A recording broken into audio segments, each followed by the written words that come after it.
Hey everybody, Tekking101 here, and I hope you indulge me with something a little bit different than I normally discuss here. Today we're going to be talking about Attack on Titan. More specifically, I want to discuss the 9 Titans in the story that make up the great power of Titans. The 9 Titans that have shifters and are really the main fighting force of both the Eldians and Marleys. So we're going to go into each and every one, talk about their strengths, their weaknesses, special abilities, where they're at right now in the story, and the shifters that possess them at one point and possess them currently. So, yeah, let's just get right into it. Let's go. Alright, so we're starting things off with the Colossal Titan, or I guess the Colossus Titan. I don't exactly know when we made that change up in names, but it'll always be the Colossal Titan to me. Is it the Colossal Titan to you? It's the Colossal Titan to me. And the reason we're starting with the Colossal Titan is because this is the most iconic character in the entire story. Like, I've met people that have never even read or watched Attack on Titan before, and they know who this guy is and what he's all about. Okay, and you know, Aaron's Titan is pretty cool. You know, Annie's female Titan is kind of neat.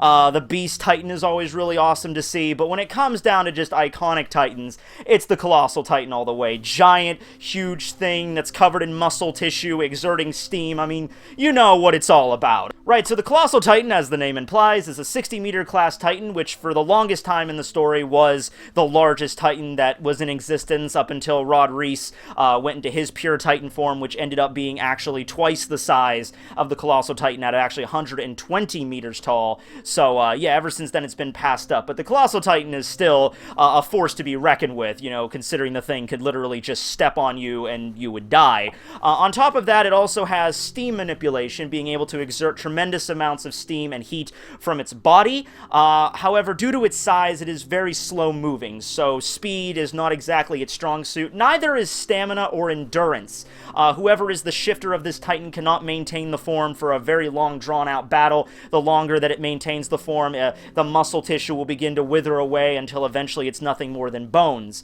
This was shown actually when Bertolt was using it. He actually exerted all the heat and steam from his body at a much more faster rate to keep his, keep the enemies at bay, which worked, but a drawback from that was that the Titan form was only be able to maintain for a few minutes before it was reduced to pretty much nothing more than a skeleton. So yeah, it's not something meant for drawn-out battles, and most of the time when we see it being used, it's only for like hit-and-run tactics, appearing very quickly to break the gate and wall Maria or wall Rose before turning back into the human form. Also, the user of this form has to be extremely careful because the Titan shifter resides in the nape of the Titan, which is, behind the neck, and since the Titan is 60 meters tall, if he just disengages the entire Titan form really quick, he might fall to his death.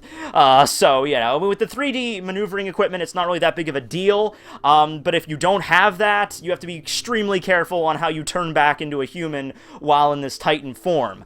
So yeah, something that definitely prizes strength over everything else, just absolute, physical destruction of pretty much anything you can imagine, but in terms of everything else, very low speed, very low endurance, very low stamina.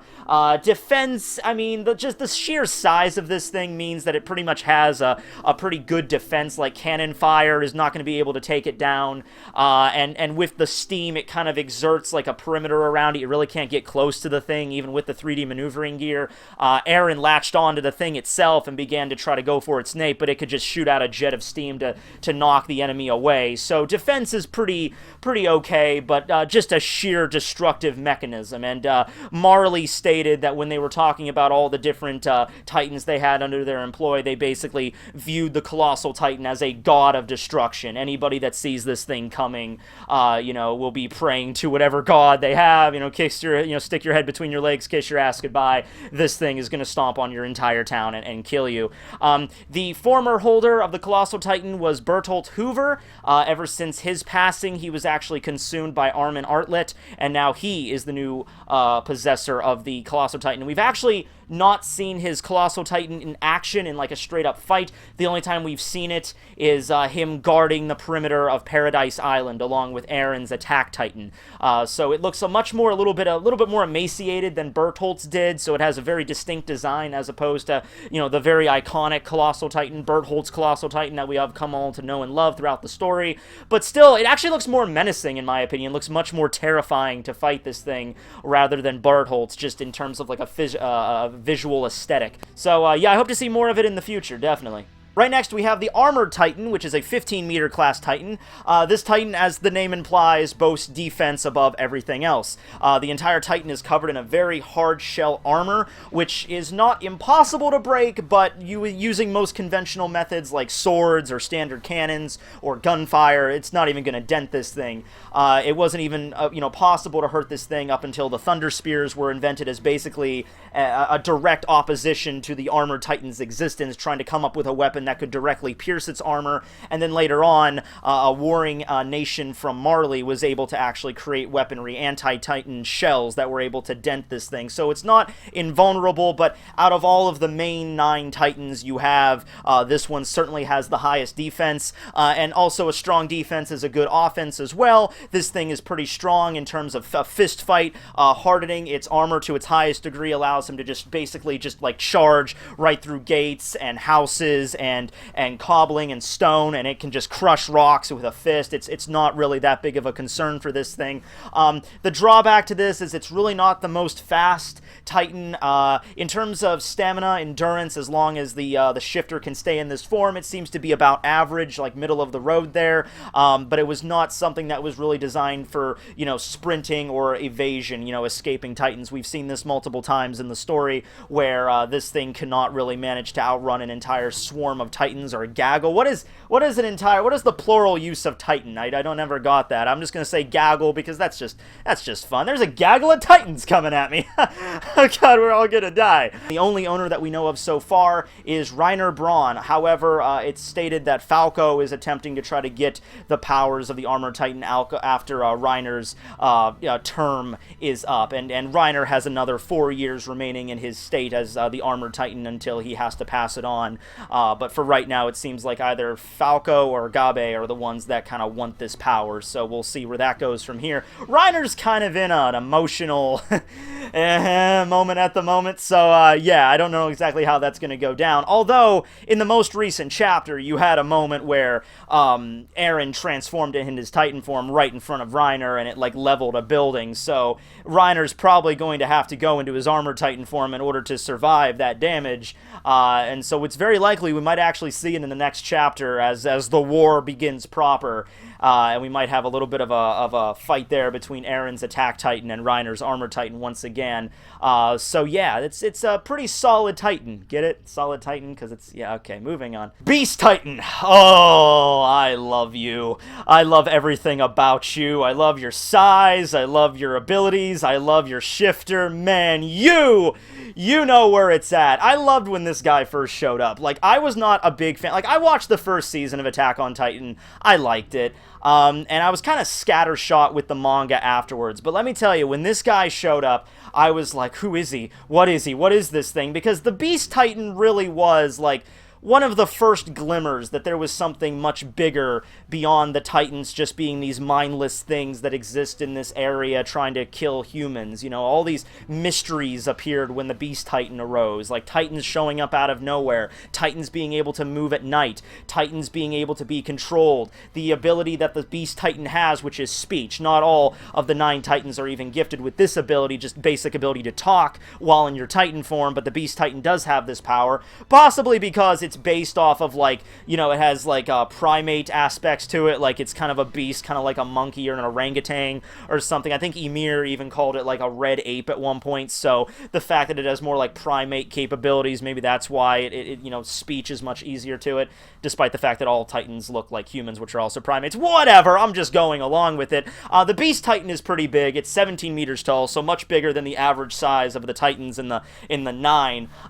It seems its primary technique seems to be throwing. It has very long arms, so it can pick up boulders or other Titans or pretty much anything and just hurl them with pretty good precision several miles away. Although in a straight-up fight as well, it's much bigger than the other Titans, so it might not have as much muscle in its arms or legs or anything like that, but it's certainly capable. And it's also much more agile, being able to climb up the side of the wall in a pretty quick amount of time. So in terms of attack and speed and agility and defense, I would rank those, maybe with the strength a little bit higher if you're going to include the whole throwing capabilities and all that stuff, maybe a little bit higher, but I would rank everything else probably average, maybe like 5 out of 10, 6 out of 10 if we're going a little bit higher than that there. As for its roaring capabilities, it has the ability to summon Titans, and unlike the female Titan, which we're going to get to, it's more of a straight-up control over the Titans that it summons. More of like the Titans are not just being summoned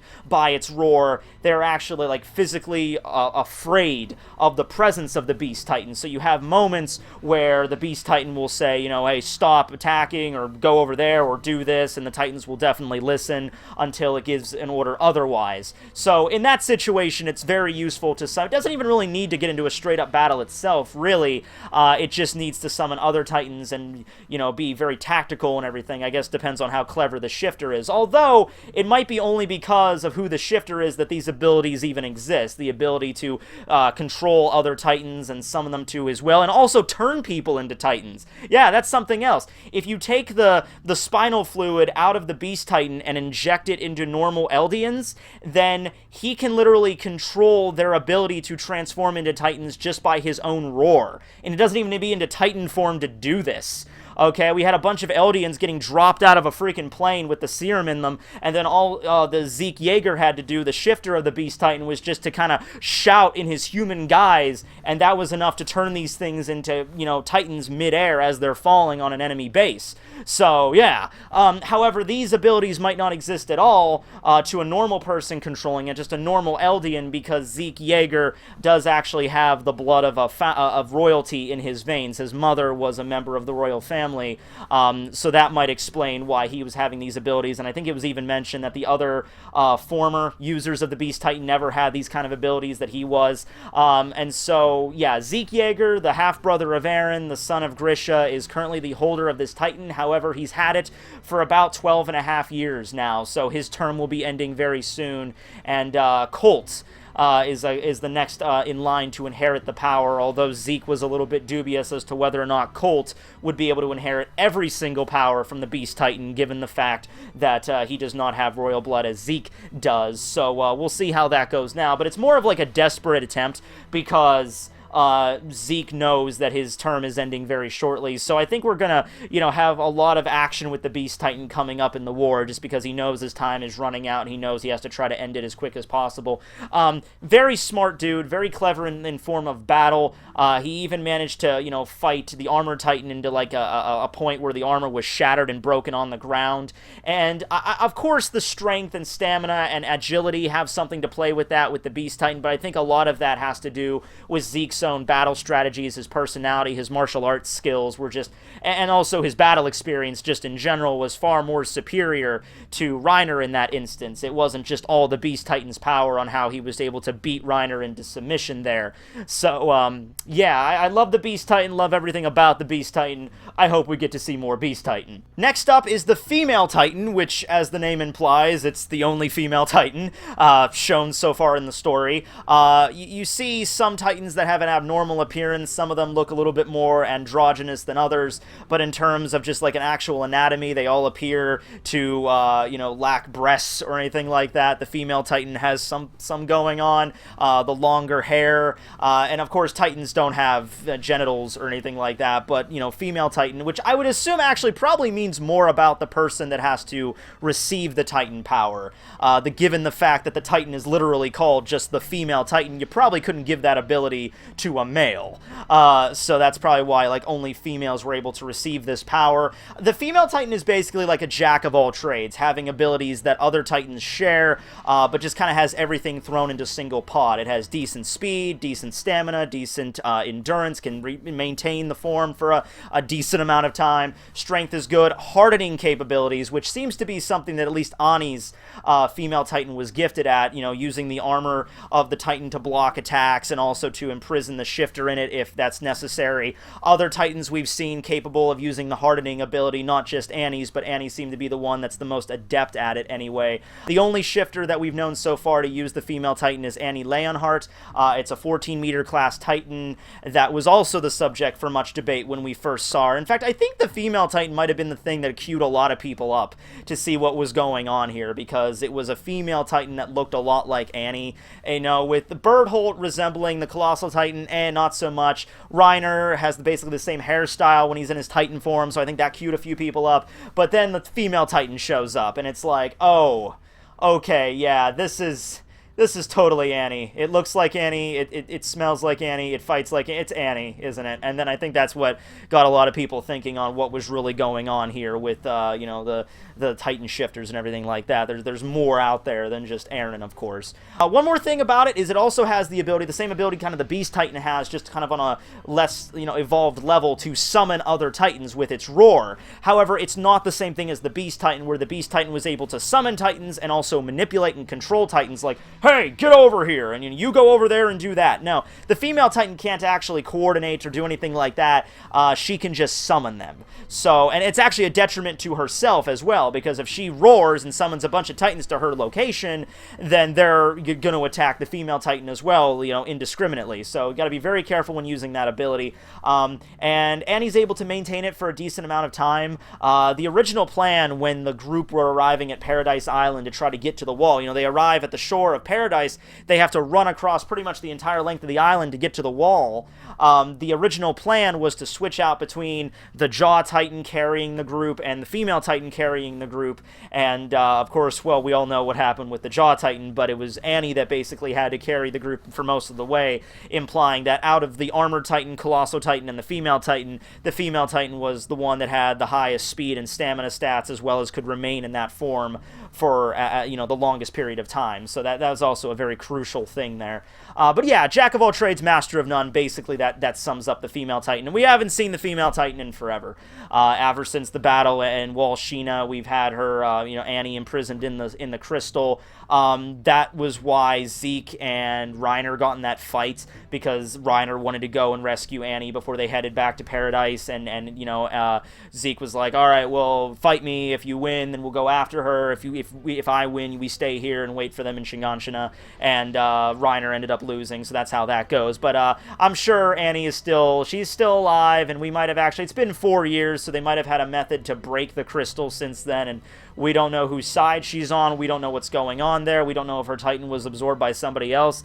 That kind of sucks, though, because that means she's dead, and I really don't want to think Annie's dead. But, yeah, very long hiatus for the female Titan, but hope to see her in the future. Moving on to the Jaw Titan. The Jaw Titan is the smallest out of the 9 at only a 4-meter class, but it's also extremely durable, as well as having high stamina and a very strong attack force. Probably where it just lags behind is defense, and the fact that it's the smallest means it's more prone to being able to be taken down. As the name implies, Jaw Titan, very strong jaws, which also kind of boasts a little bit of a defense factor, because it seems like there's like at least a low-grade armor all around the face that make up these jaws. So if you try to like shoot a cannon or fire it like right at the jaw, it's probably not going to dent it too well, so just don't aim for the face with this thing. The jaws themselves boast an incredible attack power, being able to crush steel, tanks, stone, what have you. Pretty much anything that gets caught in these jaws is going to get ripped to shreds. And also, like I said, along with the female Titan, has a very high amount of stamina to be able to travel for a long period of time without getting tired, without having to revert back into human form there. So far, there have been 3 users to the Jaw Titan. The first one was Marcel Galliard, who was the one that had it when they originally, the group went to Paradise Island, and he was consumed by Ymir's pure Titan form before he really got a chance to do anything, sacrificed himself, pushing Reiner out of the way, and Marcel got eaten. Since Ymir's pure Titan form was the one that ate Marcel, who had one of the 9 Titans, Ymir was able to turn back into her human form and maintain the power of the Jaw Titan, which she didn't really understand all that much, didn't really know how it all worked, but used it to her advantage many times. It actually seemed like Ymir's Titan form was a lot smaller than Marcel's or the other user, Porco Galliard, but whatever. Anyway, after the events, and this is kind of something that sucks because we didn't really get to see it all too much, is after those events, after the Armored Titan escapes with Ymir and Bertolt and all them, after they get back to Shiganshina, I guess Ymir gets shipped back to the Marley Nation, off screen or whatever, and the next thing we know, she is being, she willingly gives herself up to be eaten so that Marley can reclaim the power of the Jaw Titan after all these years, and it's actually Marcel's younger brother, Poco Galliard, that consumes the power of the Jaw Titan by eating Ymir. And also, something else to bring up here while we're talking about this is the memory transference of the 9 Titans. If you eat the previous owner of one of the 9 Titans, you gain that Titan's power, but you also gain the memories of the Titan shifter that possessed it before you. And it's also implied, because of this, there's like a stacking effect. So, the first person that has the Jaw Titan's power, he gets eaten by the second, and then the second gets eaten by the third. It seems how this works is that the third person immediately gets the memories of the second, and over time will slowly awaken the memories of the first. So it's like you go back through everybody that had it, because Reiner was talking to Poco about the Jaw Titan power, and he's like, do you have Marcel's memories yet? Marcel was the person that had the Jaw Titan before Ymir, and so Poco had it now. And he mentions that, no, I don't have those memories yet. I have Ymir's memories from when she was the Titan, because I ate her, but I haven't awakened Marcel's memories yet. So that's something to imply it takes time. Also something that's kind of like metaphysical a little bit in all this that makes you wonder really what's going on here is that it doesn't seem to be linear memories. It doesn't seem like you're gaining the memories of just the people before you. You can also get the memories of the people that have the Titan after you have it. So how this could work is if you have like 1, 2, 3, 4, 5 people that have this ability of one of the 9 Titans, the third person in that line would of course have the memories of the first and second Titan. Makes sense, they came before the third, but then the third user could also have memories of the fourth or fifth, even if those people haven't gained the power of the Titan yet, even if those people are not even born yet. Perfect example of this, moving on next, the Attack Titan. Yes, of course, the eponymous, Titan, the name of the actual story, Shingeki no Kyojin, or Attack on Titan, the Attack Titan. This Titan is stated as a Titan that will always move forward, looking for freedom. Keep in mind, that'll come important later. As the name implies, though, also, it boasts a very strong attack and just, like, ferocity, just, like, going at the opponent and just will not stop until it eventually, runs out of gas or the enemy is down. That's how it goes. For that reason, defense capability is really not all that great with the Attack Titan, though if the shifter knows a decent amount of martial arts and stuff like that, they can improve those chances. And things like speed and stamina, once again, kind of seems like average. Aaron's had, times where he's tried to escape Titans, don't think he could do it, or other Titans have tried to attack him in the process, so not something that you can get away from. Aaron can apparently maintain this form for about an hour. I think it was stated that he could stay in for that long. It's a 15-meter class as well, same as Reiner's Armor Titan. So yeah, it's really nothing really all that special in and of itself, just on its own, except for that symbol that it represents. It always, advances forward in the way of freedom. So it's like whichever side yearns for freedom is going to end up getting this Titan. So right now, it's the Titan that's being held by the Eldians on Paradise. Aaron has this Titan, and he's, of course, fighting for the freedom from Marley. And I can imagine when Marley was fighting for the freedom from the Eldians, the Titan was fighting on their side. So it's kind of like that symbolic representation of what this Titan means, rather than its, all of its crazy abilities, because it really doesn't have a bunch of crazy abilities. Through Aaron's use of it, it did eventually learn how to use the hardening skill, the same as the female Titan and the armored Titan. So, okay, sure, that's fine, that's good, fine, whatever. But in terms of, like, really unique special abilities or anything like that, it can't speak, it can't summon other Titans on its own or anything like that. The users of this Titan so far, the first was Aaron Kruger, who is known as the Owl, the Marleyan spy that was working undercover in Marley and relaying information to the Eldians.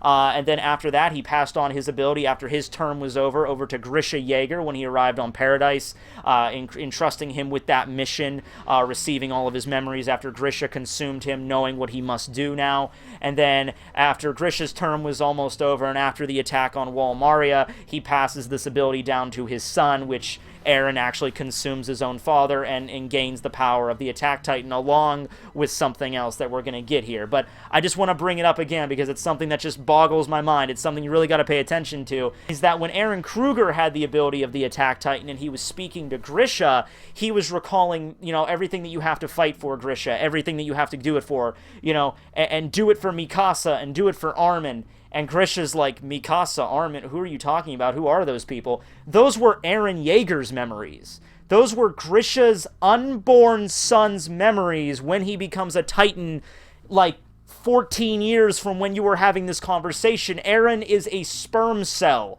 when this conversation was being held. And Eren Kruger was just like, huh, I wonder whose memories those are. So it seems like there's something much more, like, godly going on here. Like, there's, like, some, like, metaphysical thing that's not just the Titans themselves. There's some invisible thing that, you know, binds them all together beyond time, beyond space. In fact, the space thing has also been stated because whenever one of the 9 Titans is defeated and is killed without passing on the ability first to someone else, that Titan just doesn't just disappear. A random Eldian anywhere in the world, no matter, distance doesn't play a factor here at all. It could be in Marley, it could be Liberia, it could be on Paradise Island, wherever, is just randomly born with that new power. So that's why the best way to, you know, transfer the power is to consume it before that happens. But even if the Attack Titan were to die on its own and just, you know, disappear and everything like that, the Attack Titan ability would appear in another Eldian. So it's like, yeah, there's something else going on here beyond just the, you know, like the transference of powers. There's something much more greater in the works. Next up is the Cartman Titan. Oh, I'm sorry, not the Cartman Titan, the Cart Titan. Although I like Cartman because, you know, there's just so many jokes and references you can make to that. Alright, the Cart Titan is also a very small Titan. It only ranks as 5 meters tall, so just slightly taller than the Jaw Titan. But the Cart Titan, as the name implies, is something that's very good at hauling equipment. It has the highest stamina and the highest endurance out of all the Titans, and it can maintain this form for the longest. In fact, the shifter of it even stated that, you know, they can maintain this form for as long as months. You know, some Titans can't maintain this form for, like Eren can't maintain his form for longer than an hour. The Colossal Titan can't maintain his form for probably even more than, like, a few, like, 10, 15 minutes without being, you know, decreased in mass. But this Titan is pretty small and can maintain it for just, you know, weeks or months at a time. So long, in fact, that Peku, the owner, or maybe it's Pike? I don't know how to pronounce her name. But, yeah, Peku's, whenever she transforms back into a human, she actually has to walk with crutches, because she's like, I forgot how to walk, because the Cartman Titan is the only out of the 9 Titans that actually cannot walk on 2 legs. It's not bipedal. It has to walk on all 4s to get around. But this is actually kind of useful because much more maneuverability and everything like that. It can move a lot faster and carry not just supplies, but also like an entire freaking army unit on its back. During the battle, you know, at the Marley with the Warring Nation, you see it all decked out with armor, and there's freaking gun turrets on its back and everything like that. So this thing could really get the job done. It seems to be able to handle weight fairly well, and is also capable of speech, along with the Beast Titan. So yeah, and it seems to be something that's, you know, like the Beast Titan's like, alright, well, you get all the armor, like all the ammo and ready, and then the Beast Titan throws it at the enemy, something like that. The whole army unit gun turret thing, I think that's kind of obvious right there.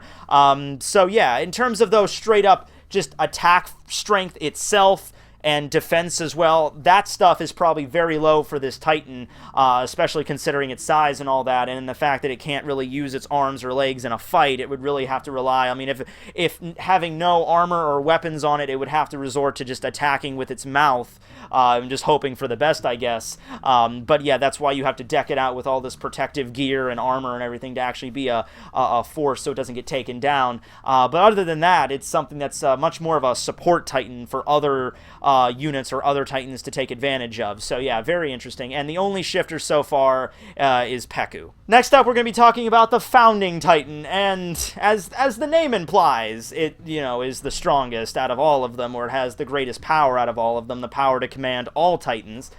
This Titan was given like 3 different names and like various translations. I was confused by the name of this thing for so long. It was like, it's the Founding Titan, or the Founder Titan, or the Progenitor Titan, or the Coordinate Titan. Sometimes it's just called the Coordinate. I'm like, what? How many names are for this damn thing? Well, anyway, yeah. The Founding Titan was the Titan power that was like the initial Titan power, given somehow in some way to Ymir Fritz, the original owner, the one that began this whole mess, apparently made a deal with a devil to receive the Titan power. This was the Titan powder, the Titan power, the Founding Titan ability. As the progenitor of all Titans, as the Coordinate Titan, it's able to command Titans perfectly with absolutely no backsass. I guess being able to summon Titans as well to its side, being able to give it orders, control it, all that stuff. In terms of like actually seeing it in action itself, haven't really gotten a lot of opportunities for that, at least in its proper form. You see, the Founding Titan is kind of special because you can't access all of its true abilities unless you're of royal blood. So other people might be able to possess the Founding Titan as sort of like just a placeholder, having it, and in order to get it back, you still need to eat that person, but they won't actually be able to access all of the abilities on their own unless they have royal blood. So it's kind of a downside there. And because this is a Titan that is the Founder Titan, it's been along, I mean, Ymir Fritz lived like, what, like 2,000 years ago, or like 1,800 years ago, or something like that, and it's the general census, it's being passed down to each king, each head of the Eldians. Ymir Fritz herself only lived with this Titan for 13 years, and because of that, there's some reason why nobody else can live for longer than 13 years with their respective Titan. It doesn't matter which of the 9 Titans it is. After 13 years, your number is up and you will die. So that's the case with that. And we don't know everybody that had this Titan. There's been probably hundreds that have possessed this over the centuries. But how this usually worked is it went with Ymir Fritz, the original owner, and then only 100 years ago. So right away, we're making a big jump. We had Ymir Fritz 2,000 years ago, and we're cutting over to Carl Fritz, who lived a little bit over a century ago. So that's already like a 1,700-year gap there. But he was also the wielder of it, and he was the one that actually set up the walls. He was the one that used his ability to create a bunch of Colossal Titans, the same size as Bertholdt's Colossal Titans, so 60 meters, and he was the one that commanded them to all stand, like millions of these things, to stand in circles and then harden their bodies and to create the 3 walls, Wall Maria, Wall Rose, and Wall Sheena, in order to protect humanity. And he also has the ability, the Founding Titan has, to erase or modify all memories of the Eldians. So it doesn't matter if you're a Titan or no, if you're of Eldian blood, then he can manipulate, whoever's the user of the Founding Titan can manipulate your memories at will. As long as you're of royal blood, you have this ability. So he used that to erase the memory of the outside world to all Eldians inside the wall, and basically make this pact like, I'm gonna live on this island with my kind, and yeah, hopefully I'll never have to unleash the millions of Titans inside these walls and all that stuff. And because the memory transfers to the next user, the person really doesn't have much of a, it's like, I'll change things, you know, no matter what it costs, and then they get the Founding Titan ability, and they get King Fritz's memories, and they're like, oh, right, so that's how it works. Oh, damn. Okay, well, I guess we have to stay the way it is then. And that's just how it went for you know, since a century ago, for decades, as this was passed down further and further down the Reese bloodline. Right, so after Carl Fritz, we don't know the direct person that had the Founding Titan after this, but it was in the Reese family at this point. There was an unidentified member of the Reese family that had it, and then Yuri Rice had it, who is the uncle of Frida and Historia, and then after him, it was Frida that gained the power of the Titan, and this is where things get a little tricky, because at this moment, this is when the fall of Wall Maria happened, when Frida had the ability of the Founding Titan, and while this was going on, while the Colossal Titan and the Armor Titan were like wrecking Wall Maria, Grisha, you know, goes down into the subterranean, you know, place to try to confront the Reese family, to try to figure out, he's like, come on, you guys have to do this, come on, there's people dying out there, and it eventually resulted in Grisha having to fight and consume Frida. So he goes into his Attack Titan form, and Frida goes into the Founding Titan, like the only time we really get to see it in its full glory, directly being wielded by one of the royal blood, and it's a 13-meter class Titan, so it's not like super huge, but I'm imagining depending on the person it would actually change size there. And so Grisha eventually won, though, using his Attack Titan, because Frida wasn't as experienced in actually fighting with her Titan. So it's not like this Titan gives you ultimate godly abilities. with Titans, because if that was the case, Frida could have gone into her Titan form and just like stop Attack Titan and be like, I can't attack her. So it's not like, you know, that Titan has like absolute dominion over every one of the 9 Titans or anything like that, or maybe it does after proper training, but Frida certainly didn't have that. So Eren managed to defeat her, consume her, and gain the powers of the Founding Titan, though that didn't last very long for Grisha. He probably only had that power for a few hours, because immediately after that, his time was running out anyway. He was running out of time with his own Titan, so he passes this ability down to Eren. Eren consumes his father, gains not only the Attack Titan, but also the Founding Titan power, which he's had ever since the beginning of you know, the story. We just didn't know about it for so long. Now, because Eren is not of royal blood, he doesn't have the ability to manipulate memories. He does have the ability of the coordinate. He does have the ability to actually direct Titans, you know, to one singular objective. He does have the ability to harden his own body. But it's not something, that's not something from his Attack Titan, that's something from the Founding Titan, I would assume. Yeah, and the fact that Eren is not of royal blood is kind of a big deal, so the Founding Titan might have to get passed on in some way to somebody else.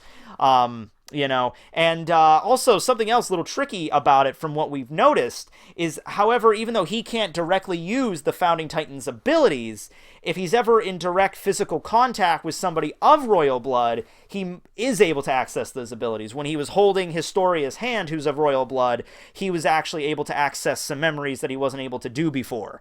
So, yeah, it seems to be like a little trick. And I'm sure after 4 years or so, they figured out how this all works, and perhaps they'll have an ability, and, you know, they'll figure it out and be able to be of use in the upcoming war of how this is all going to go down in some way. Maybe he, as long as he's in physical contact with Historia, might be able to do things with his Founding Titan powers that might actually be quite useful in the war. And lastly, we get to the final Titan of the 9 Titans, the Warhammer Titan, which is, bar none, easily the coolest sounding one. I mean, come on now. You got your Beast Titan, alright, that's pretty cool. You got your Armored Titan, oh, that's really badass. Colossal Titan, whoa! Warhammer Titan. We don't know what it looks like yet. We actually don't know anything about it, really, very little. We know that it was in the hands of the Tiber family, and they're the ones that actually stuck with the Marleyans during the Titan War and all that, so they actually have special status above all the other Eldians. You know, and we've actually not seen it in action. The current shifter in holding the power of the Warhammer Titan is Willie Tiber, who will most likely probably be using it, like, in the next chapter, considering Eren ripped him in fucking half at the end of the last one, so, yeah, probably gonna get to see that pretty soon. In terms of what the Warhammer Titan could imply, I'm assuming, I'm just going out there and just guessing that it's probably gonna have something to do with a fucking hammer. Now, that's cool, because we've seen Titans using weapons before. Like I just said, the whole cart Titan thing, having like an entire battle platoon and gun turrets on its back. We've already seen Titans that have been, you know, decked out with weapons and stuff, and I think Eren even had like the knuckle things. But, yeah, with this situation, though, I'm thinking maybe it's able to use its own body, maybe its own bones, or it's able to harden and create like the hardening into shapes of weapons and things like that, and it's probably just prefers to use a hammer, or just going into the Titan form itself, it just has a hammer. I mean, why not, right? I mean, who cares at this point? Titan that has a giant hammer that goes around swinging, probably pretty cool. I'm going to maybe make some assumptions with the Warhammer Titan, though. I'm assuming its attack stat is probably going to be like one of the highest, probably higher than even like the Attack Titan or the Armored Titan, being able to swing a giant freaking Warhammer around that would probably crush all opposition, do a lot more damage. You know, but I'm going to say it's probably going to sacrifice defense for that. Maybe stamina and stuff might be decent, might be able to maintain it for a decent amount of time, but probably putting all the energy into like endurance and being able to lift like this massive Warhammer and then to swing it down. I'm imagining how that's going to go about it. It might not be an actual hammer like it holds, it might be like one of its arms transforms into like a giant hammer or something like that, or like a piston or something like that, or able to change its body in shape into various weapons, something of that, or able to harden into into various weapons, something of that nature. But I can't wait till we see it. I'm really excited. I kind of like Willie Tiber's character so far from what we've seen. He seems like a pretty cool dude. So I hope to see more of him in the war. In fact, the way this is going right now from how last chapter ended, I'm kind of just waiting to see, you know, Eren bursts out there, and then Reiner shows up as the Armored, and then Willie transforms into the Warhammer, and like the first battle of the war as everyone's freaking out, scrambling, trying to get away, is like this 3 Titan freaking just melee in the middle of the freaking city. That's what I want, but you know. Alright, well, I hope you guys enjoyed this. This was a discussion on all 9 Titans in the story. Let me know how bad I screwed this up. Thanks for watching, everybody. This will be Tekking101 signing out for glory and all that crap. Later, guys.